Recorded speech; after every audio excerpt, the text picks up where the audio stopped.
Bonjour à tous et bienvenue sur le podcast Et si on allait au théâtre ce soir. Je suis Sacha et je suis passionnée de théâtre et spectacle en tout genre. Sur ce podcast, en plus d'interviewer des personnalités du monde du spectacle, j'ai pour habitude de vous recommander des pièces que j'ai vues. Et aujourd'hui, je vous donne des idées de spectacles à aller découvrir à Paris en cette rentrée 2024 qui promet d'être intense. Pour démarrer l'année scolaire du bon pied, voici donc une sélection de spectacles que j'ai déjà vus et aimés et que je vous recommande. Pour commencer, je ne peux que vous conseiller d'aller découvrir Le Cercle des Poètes Disparus, qui est l'un de mes derniers coups de cœur. Vous vous en doutez, c'est l'adaptation du film du même nom et c'est un magnifique spectacle. Que vous soyez fan du film ou non, peu importe, cette adaptation est excellente. On y rit, on y pleure, et la mise en scène est rythmée et pleine de surprises, les comédiens sont excellents. Bref, je n'ai que des éloges à faire sur ce spectacle que j'ai adoré du début à la fin. Cette pièce est de retour à partir du 11 septembre au Théâtre Libre, alors ne la manquez pas. Ensuite, si vous aimez les comédies musicales, ne manquez pas l'arrivée à Paris du spectacle Virginie et Paul. C'est un spectacle que j'ai découvert à Avignon, et dont je vous ai d'ailleurs parlé dans mon épisode de recommandation pour le Festival 2024. C'est une histoire un peu loufoque, dans laquelle tous les personnages s'appellent Virginie et Paul. Toutes les Virginies sont jouées par la même comédienne, et tous les Pauls sont interprétés par le même comédien. Et c'est tout simplement génial. C'est ultra drôle, forcément vu la situation, mais aussi très bien interprété, le livret est top, la musique est live avec plusieurs musiciens sur scène, et le tout est hyper rythmé. Allez-y les yeux fermés, c'est au Théâtre du Ranelagh à partir du 14 septembre. Pour la troisième recommandation de cet épisode, j'ai envie de vous parler d'un biopic qui a été l'une des plus belles surprises de mon Avignon 2022. C'est le spectacle Vol et Divol qui raconte l'incroyable histoire de Michael Edwards, un Anglais qui s'est donné pour défi de participer aux Jeux Olympiques d'hiver, alors même qu'il n'est jamais monté sur des skis. Bon, déjà l'histoire est assez incroyable, surtout quand on sait que c'est une histoire vraie, mais en plus la mise en scène est géniale, hyper ingénieuse, et les comédiens incarnent plein de rôles différents avec beaucoup d'énergie. J'ai été complètement embarquée dans cette histoire, au point même d'avoir été très émue à la fin du spectacle. Bref, faites-moi confiance, allez découvrir ce bijou qui est à l'affiche du Théâtre du Petit Montparnasse à partir du 18 septembre. Ensuite, j'ai envie de vous parler d'un spectacle que j'ai découvert à Avignon l'année dernière et qui s'appelle Formica. Cette pièce, c'est l'adaptation théâtrale de la bande dessinée de Fab Caro, que vous connaissez peut-être pour son humour à la fois absurde et noir. C'est l'histoire d'une famille qui se retrouve pour le traditionnel déjeuner dominical, sauf que voilà, ils n'ont aucun sujet de conversation. Et le tout va se transformer en tragédie, toujours pleine d'humour évidemment. Personnellement, j'ai été complètement conquise par ce spectacle, même si l'avis était partagé dans le public. J'ai trouvé ça très très drôle car c'est complètement mon humour, mais il est clair qu'il faut apprécier l'humour noir et complètement barré. La scénographie est très riche, très colorée, les comédiens sont bourrés d'énergie, on est vraiment sur un spectacle à la fois loufoque et déconcertant, donc si c'est le genre de spectacle que vous aimez, courez-y. C'est à partir du 20 septembre au Théâtre des Gémeaux parisien, un nouveau théâtre qui ouvre à la rentrée à Paris et qui est le pendant du Théâtre des Gémeaux avignonnais, que vous connaissez peut-être, et que moi j'adore en tout cas. Dans les spectacles bien moins drôles, mais que j'ai adorés, je vous recommande d'aller découvrir Rentrée 42, Bienvenue les enfants. C'est une pièce qui se passe en octobre 1942 dans une école parisienne. C'est le jour de la rentrée des classes et seuls 14 élèves sur les 123 prévus se présentent à l'école. Je vous laisse imaginer la suite. Donc même si le sujet est lourd, il est particulièrement bien traité dans ce spectacle où tout est merveilleusement réalisé.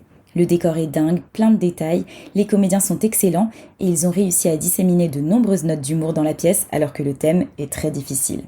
Bref, j'ai vraiment adoré ce spectacle, je n'ai pas vu le temps passer, c'est fort, c'est intelligent, c'est bien mené, alors allez le découvrir à la Comédie Bastille à partir du 5 septembre. Ensuite, j'ai à nouveau envie de vous parler d'un spectacle musical que j'ai beaucoup aimé et qui s'appelle La Voix d'Or. En gros, c'est l'histoire de la création d'un spectacle. Et ce spectacle va être créé sous nos yeux. Ce procédé de théâtre dans le théâtre est ici très réussi et crée plein de situations humoristiques. C'est un spectacle très rythmé avec des comédiens super talentueux. En plus, les chansons sont des tubes revisités, donc c'est hyper agréable de les entendre pendant la pièce. J'ai passé un très bon moment devant La Voix d'Or que vous pouvez aller découvrir vous aussi au Théâtre La Bruyère à partir du 30 août. En cette rentrée théâtrale, il y a aussi à l'affiche un spectacle d'improvisation que j'aime beaucoup et qui s'appelle Chaos. C'est vrai que je ne parle pas souvent d'improvisation ici, mais ce spectacle de la compagnie Les E vaut le détour. Déjà parce que les improvisateurs sur le plateau sont tous excellents et recèlent de bonnes idées. Ils nous embarquent avec eux dans des histoires rocambolesques dont seuls eux ont le secret. Et on rit du début à la fin. Ici, le concept tourne autour de la notion de chaos, un bordel organisé mais où tout finit par prendre son sens. C'est super réussi et que vous soyez amateur ou non d'improvisation, je suis sûre que vous allez passer un super moment en leur compagnie, donc rendez-vous au Studio des Champs-Élysées à partir du 23 septembre. Évidemment, en cette rentrée théâtrale, le dernier spectacle d'Alexis Michalik, qui s'appelle Passeport, est à l'affiche. Si vous ne l'avez pas encore vu, c'est le moment d'aller le découvrir car comme à son habitude, Alexis Michalik nous offre un magnifique moment de théâtre. Cette histoire se passe dans la jungle de Calais, dans laquelle Issa, un jeune érythréen, a perdu la mémoire. Seul son passeport est dépositaire de son identité. Comme d'habitude avec les pièces de Michalik, j'ai été transportée dans l'univers de cette histoire dès les premières secondes du spectacle et je ne l'ai jamais lâchée. J'ai trouvé l'écriture virevoltante, la mise en scène hyper rythmée évidemment et les comédiens brillants. Et résultat, j'ai ri et j'ai pleuré et j'ai passé un excellent moment. Donc pour le voir, rendez-vous au Théâtre de la Renaissance. Enfin, la comédie C'est pas facile d'être heureux quand on va mal est de retour à l'affiche en cette rentrée après avoir remporté plusieurs Molières cette année. C'est un spectacle qui m'a fait beaucoup rire. C'est l'histoire de 5 Parisiens en quête de bonheur dont on suit le quotidien, qui s'avère, au fur et à mesure du spectacle, touchant en plus d'être très drôle. C'est un humour un peu loufoque, très noir parfois, avec des dialogues hyper bien écrits qui rappelleront à tous des situations vécues. En tout cas, si vous ne l'avez pas encore vu, ne manquez pas ce spectacle qui revient au Théâtre Le Pic à partir du 4 septembre. Et bien sûr, en cette rentrée, il y a des spectacles dont je vous ai parlé plusieurs fois et qui sont de nouveau à l'affiche. Si vous ne les avez pas encore vus, c'est le moment d'aller les découvrir.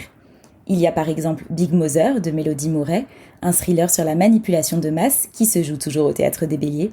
C'est un incontournable, donc vraiment allez-y. Dans le genre incontournable, le spectacle Oublie-moi, qui a remporté 4 Molières en 2023, reprend au Théâtre La Bruyère. C'est un magnifique spectacle, très touchant qu'il ne faut surtout pas rater. La pièce Les Poupées Persanes est également de nouveau à l'affiche cette saison au Théâtre de la Pépinière. Elle aussi a gagné 2 Molières en 2023 d'ailleurs, et ça se passe dans l'Iran des années 70. C'est drôle, c'est touchant, la mise en scène est hyper astucieuse, bref, c'est aussi une belle pépite à voir si ce n'est pas encore fait. Et dernière petite recommandation pour la route, le spectacle La Claque est encore à l'affiche du Théâtre de la Gaîté-Montparnasse. C'est un spectacle interactif hyper dynamique et très drôle qui raconte l'histoire d'un chef d'orchestre d'applaudissements, car à l'époque, ça existait. C'est une pièce très réussie qui est à l'affiche depuis plusieurs années. Voilà, je crois que maintenant vous avez pas mal d'idées de spectacles à voir dans les prochaines semaines. De mon côté, j'ai déjà un planning très chargé de nouveaux spectacles à découvrir que je ne manquerai pas de vous chroniquer. Alors restez connectés au compte Instagram et Facebook de Et si on allait au théâtre ce soir pour voir mes nouvelles recommandations au fil des jours. Vous pouvez également retrouver tous les spectacles dont j'ai parlé dans cet épisode dans la rubrique Rentrée théâtrale du site où vous pourrez y découvrir leurs chroniques détaillées. J'alimenterai cette rubrique au fur et à mesure de mes découvertes. Voilà, si cet épisode vous a plu, n'hésitez pas à mettre une note ou un commentaire sur ce podcast et à le partager autour de vous. Un grand merci pour votre écoute, je vous dis à très vite pour un prochain épisode du podcast Et si on allait au théâtre ce soir. Et n'oubliez pas de mettre du théâtre dans votre vie, parce que ça la rend plus jolie.